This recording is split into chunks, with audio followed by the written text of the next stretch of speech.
Devocionais, a Bíblia toda em um ano. Hoje, Josué, capítulos 1 a 3. Os capítulos 1 a 3 de Josué mostram a primeira parte da preparação para a conquista da Terra Prometida. O livro é iniciado com a comissão de Josué. Josué agora é chamado para suceder a Moisés. Moisés estava morto, agora Josué deveria levar o povo a conquistar a terra. E por isso o Senhor fortalece Josué. O Senhor de novo repete as promessas, ordena que Josué não tema, mas confie no Senhor e que saiba que é o próprio Deus quem lutará pelo seu povo. Em seguida, Josué agora exorta o povo a se preparar para a conquista. Fala à meia tribo de Manassés, à tribo de Gade, aos Rubenitas que ficaram do outro lado do Jordão e ordena que eles avancem para o combate. Tendo agora já a sua porção da terra, que ficava do outro lado do Jordão, essas tribos deveriam cumprir o voto feito a Moisés e diante do Senhor e partirem para o combate, a fim de ajudarem as outras tribos, os seus irmãos, a também obterem um descanso. O capítulo número 2 narra um momento, uma história muito famosa do livro de Josué. O encontro de Raabe e os espias. Josué envia 2 espias a Jericó a fim de compreenderem a estrutura e de conhecerem melhor a estrutura e a cidade de Jericó, a primeira cidade que o povo de Israel conquistaria ao entrar na Terra Prometida. E nesse momento, os espias se encontram com Raabe, uma prostituta que servia ali em Jericó e que agora acolhe os espias. E Raabe faz um relato que chama muito a nossa atenção. Ela protege os espias e ainda declara aos espias o pavor que o seu povo tinha pelos fatos que ouviram sobre Israel em toda a sua jornada. O povo de Jericó havia escutado sobre a travessia do Mar Vermelho, sobre a vitória de Israel contra Og e Seom e também sobre tudo aquilo que o Senhor fez, destruindo aqueles povos que estavam do outro lado do Jordão. E ali então, Raabe e os espias firmam um acordo, fazem ali um combinado de que Raabe fosse poupada, bem como a sua família, desde que ela amarrasse um cordão de escarlate na janela em que ela desceu os espias para que fugissem de Jericó e não fossem mortos. E esse detalhe será muito importante na parte da conquista, que será anunciada lá no capítulo 6. Parte final desse primeiro trecho de Josué narra a passagem do Jordão. Na verdade, é a primeira parte da passagem, porque o capítulo 4 continuará essa narrativa. Nós vemos então a preparação para a travessia do Jordão e vemos que isso aconteceu com o intuito de Deus reafirmar a autoridade de Josué. Assim como Deus abriu o Mar Vermelho e firmou ali a liderança de Moisés durante a peregrinação no deserto, agora o Senhor fará algo semelhante. O Senhor abrirá o Jordão e assim o povo saberá que Deus está com Josué, assim como esteve com Moisés.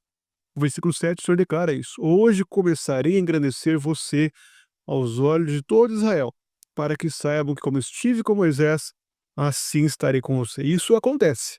O Senhor então cessa as águas do Jordão e faz com que o seu povo atravesse. A Arca da Aliança permanece firmada no meio do Rio Jordão, enquanto o povo de Israel atravessa esse rio.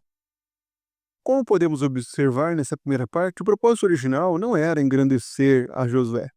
O livro de Josué não é um livro biográfico onde podemos ver quanto Josué foi um homem fiel e obediente. É claro que vemos isso no texto, mas podemos observar Josué como aquele que levou o seu povo a conquistar a Terra Prometida.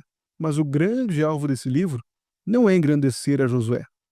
É claro essa transição de Josué para Moisés, mas o grande foco, o alvo principal dessa passagem é mostrar a providência de Deus. O ato de Deus cumprir a sua promessa, fortalecer um líder, agir por meio desse líder, conceder graça para que os espias tivessem sucesso no trabalho feito em Jericó, que resultaria em salvação para Raabe e sua família, era mostrar que Deus abriria o mar, engrandeceria Josué, mas a fim de levar o seu povo a confiar no Senhor e na sua promessa.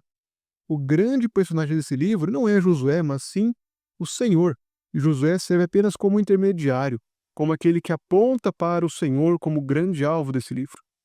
O propósito dessa passagem é justamente fortalecer a confiança em Deus. Era mostrar a Israel que o Senhor estava agindo em toda a história, guardando os espias, abrindo o Rio Jordão, capacitando a Josué para conquistar a terra, levando o povo consigo. E em tudo isso nós vemos o Senhor sendo agradecido nessa história. E por isso, quando olhamos para essa história, nós podemos contemplar a Cristo em Josué. Josué serve como um tipo de Cristo, como aquele que conduzirá o seu povo à terra prometida, como aquele que é chamado para não temer, mas confiar em Deus. Assim também Cristo cumpriu o seu papel, a sua missão. Ele não temeu as ameaças, o perigo, mas ele confiou no Pai. Ele descansou no Pai, dizendo que o nome do Pai seria glorificado. Da mesma forma, nós podemos ver a graça de Deus que vem a nós em Cristo. Raabe foi alvo da salvação de Deus pela fé. Ela creu em Deus. Ela é mencionada, inclusive, em Hebreus 11, quando fala sobre personagens que viveram pela fé.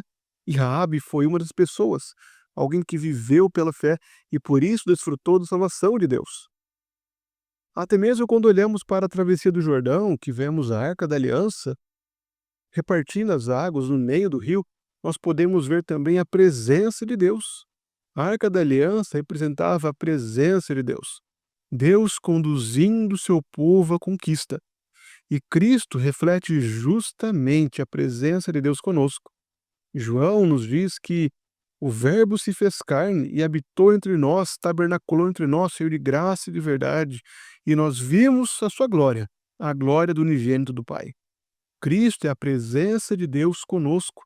Cristo é aquele que abriu um novo caminho, um novo e vivo caminho através da sua carne. Cristo é o caminho, a verdade e a vida. E Ele é o nosso único acesso a Deus, o nosso Pai. Nós podemos, assim, descansar em Cristo. Devemos ser fortes, confiando em Deus. Seja forte, confie em Deus.